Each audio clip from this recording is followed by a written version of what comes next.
In this video, I'm going to share with you some of my favorite musicians and bands to listen to when I need a little bit more inspiration for my songwriting. How's it going today? My name's Jeremy and I'm here with My Music Mastery. You know, there have been times where I've sat down to write my song and I realized that I didn't have any inspiration for writing at that moment. I wanted to write, but there was nothing there for me to write. And so what I started to do whenever this would happen, I would find myself in this situation, is I would turn on some music to listen to and find some inspiration. For the last 4 years or so now, I've listened to music from a songwriter's perspective. You know, most people when they listen to music, they just listen to the lyrics or they listen to the vocals or the melody. I don't do that. What I try to do is I try to listen to every single instrument in that song, try to focus on what they're all doing to reinforce the impact that the song's trying to make, and how all the pieces of the song are working together to express that story or express that emotion or feeling. If you aren't listening to music from this perspective already, then you must start doing this right now. That's rule number one when you're listening to any of the artists that I share with you today.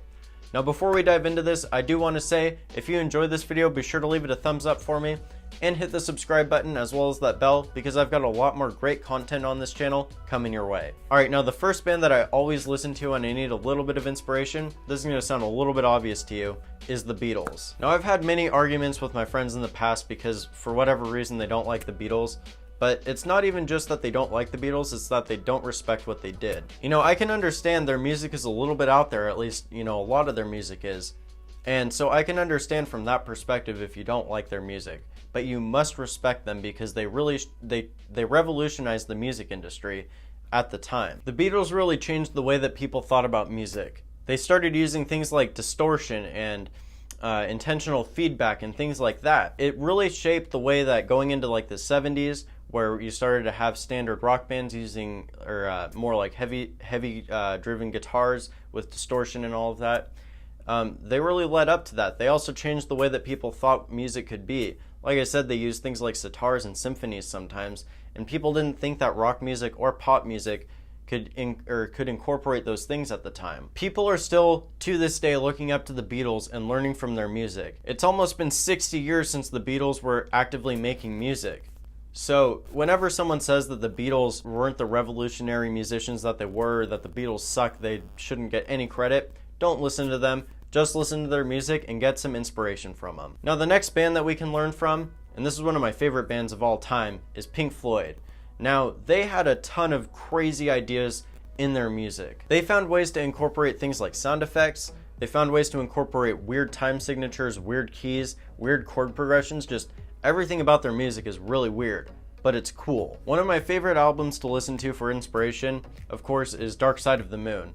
Now, I'm sure that most of us here have listened to that record. If you haven't, you need to listen to it because there's so many crazy things going on in that record as a whole. And of course, like most of Pink Floyd's stuff, it's a concept album, so it's 45 minutes of just, essentially it's one giant song. You know, of course there's different songs throughout, but they all bleed into each other, and it's a really cool thing that they did. And that's another thing that you can actually do. Something that I would love to do in the future is a concept album, where you just have one album of just constant straight through songs that bleed into each other with all these crazy sound effects and whatnot, telling a whole story or a concept. You know, not only were the songs well written and just totally obscure, but their playing was great too. David Gilmour really is one of my favorite guitar players of all time, just because of how melodic his solos are and how melodic his guitar lines are. Really cool stuff going on there. Highly recommend that you check those guys out next time you need a little bit of inspiration. Now the next band is probably one of the ones that gave me the most influence as a musician, especially recently, and that is the Foo Fighters. Now the reason that I love the Foo Fighters so much is because they do such a wide variety of music. You know, you'll be listening to, I have a playlist of every single song that they've ever done basically, and I'll throw it on shuffle pretty much all the time just because it's most easy to listen to. I'll be listening to their stuff and it'll go from, you know, what you might expect from a Foo Fighters song, like, or from the Foo Fighters, like My Hero or The Pretender, you know, something a little bit more heavy. And then all of a sudden it'll go into something acoustic, like Razor is one of my favorite songs by them. It's just a completely acoustic guitar song. But then all of a sudden it'll go from that and it'll go into like, they do a song called Virginia Moon. And that's like a Latin song with, it's Dave Grohl, and then I'm not sure who the female vocalist is on it. But there's a female vocalist who harmonizes with him too. Then it'll go from that and it'll go back into, you know, something like All My Life, back to the kind of the more what you would expect from the Foo Fighters. They do a wide variety of music, and that's kind of what I want to incorporate in my own music. I don't want to just brand myself as someone who does rock music or who just does acoustic stuff or something like that. Like I want to experiment with my music and with my writing. And that's something that I think that everyone should do. They shouldn't confine themselves to just one genre. I want to brand myself as kind of a jack of all trades, if that makes sense. But in any case, that's what I would recommend for you, is just experiment with what you like. Go listen to some Foo Fighters the next time you need a little bit of inspiration for experimenting with some different genres. Now, the next songwriter that we're going to talk about is Ed Sheeran. Now, I had to throw in someone that was a little bit more modern in this video, and no one really made more sense than Ed Sheeran to me. I don't listen to his music a whole lot just because I'm not a huge fan of like the modern stuff that's coming out these days. But Ed Sheeran is someone that I will listen to from time to time, especially when I need a little bit of inspiration. He is someone that you can go to when you're looking for that little extra, a little bit more modern tone, a little bit more modern sound to your music, but at the same time, you're also adding in a little bit more originality because he does write his own music. He does not incorporate a songwriter, at least to my knowledge. What's really cool about him is that he, the main focus is on him and acoustic guitar. He does a lot of rapping in his music, and even his melody lines and the rhythm that he uses for his singing, even when he's not rapping, has a lot of rap influence to it. But while he's doing that, he also has, the drums, the bass, the synthesizers, and the electric guitars in the background that are helping reinforce the thing that he's trying to get across. And, mainly in his studio stuff. If you're looking for inspiration on playing some live shows, I would go see an Ed Sheeran concert if I were you.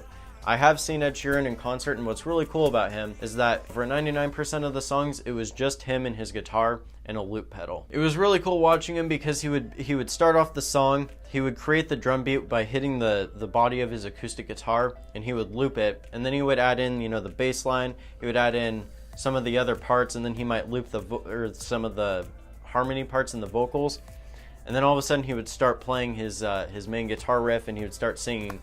And it was kind of cool listening to him build the song up and like kind of the anticipation of what song he was going to play next. Now, moving right along, the next songwriter that I listen to when I need some inspiration is Tom Petty.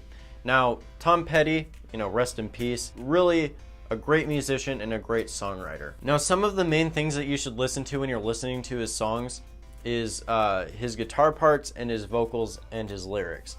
Really, all of those, he writes some interesting songs, and he's one of those that does write about a story when he's writing his songs. A lot of the time, especially lyrically, he makes you visualize things. Free Fallin', the chorus there is, and I'm free fallin', right? It makes you think that you're just like skydiving. You can think of Mary Jane's Last Dance, which is just about weed. Last dance with Mary Jane, one more time to kill the pain. And that's something that I think a lot of people can relate to. So I would listen to him if you're looking for a little bit, especially the lyrical, but he also does some cool things with the instrumentation. One thing that I actually didn't realize, but I was doing a little bit of research on some of his music recently, and on a lot of his songs, for whatever reason, when he did the drums, or when his drummer did the drums, they did a combination of real drums and sequence drums. It was weird because it was like the kick drum was a real drum and the snare was a real drum, but then the hi-hat was a sequenced one, and then I think some of the toms were sequenced too, or he layered a sequenced kick over the top of the real kick.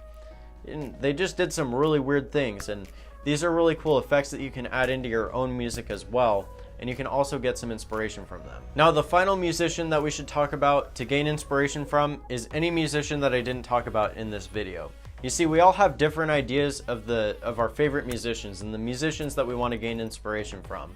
So just because I didn't mention them in this video doesn't mean that they aren't musicians that you can gain inspiration from. Truthfully, you can gain inspiration from any musician that you want to listen to. Ultimately, songwriting is a very personal process, and you need to stay true to your roots. Don't just do something because you think it's going to get you more listens and it's going to make you more popular as a musician. You might think, well, if I start writing like Rihanna, pull her out of the blue. If I start writing like Rihanna, then I already know that she's popular. Well, that'll make me popular, and then I can get a record deal and make a ton of money. You don't want to do that. If your main reason for doing songwriting is because you think you're going to become some famous songwriter and you want to get a record deal and you want to make a ton of money, you're doing it for the wrong reasons. You need to do it because you have a true love for it, and you need to listen to musicians that you genuinely love and that you want to find or you want to have your roots in. Alright, thank you for checking out this video. Now before I let you go, I just want to let you know about a free gift that I've got for you down below this video in the description. If you go down there, you'll find a link to my Smash Hit Secrets PDF. It's going to take you start to finish, step by step, how to write your own music, and it's my entire songwriting process. All that you have to do to get that is click the link down below, and I'll send it to your email inbox 100% free. Anyway guys, that's it for me. Thank you again for watching this video, and we'll see you in the next one.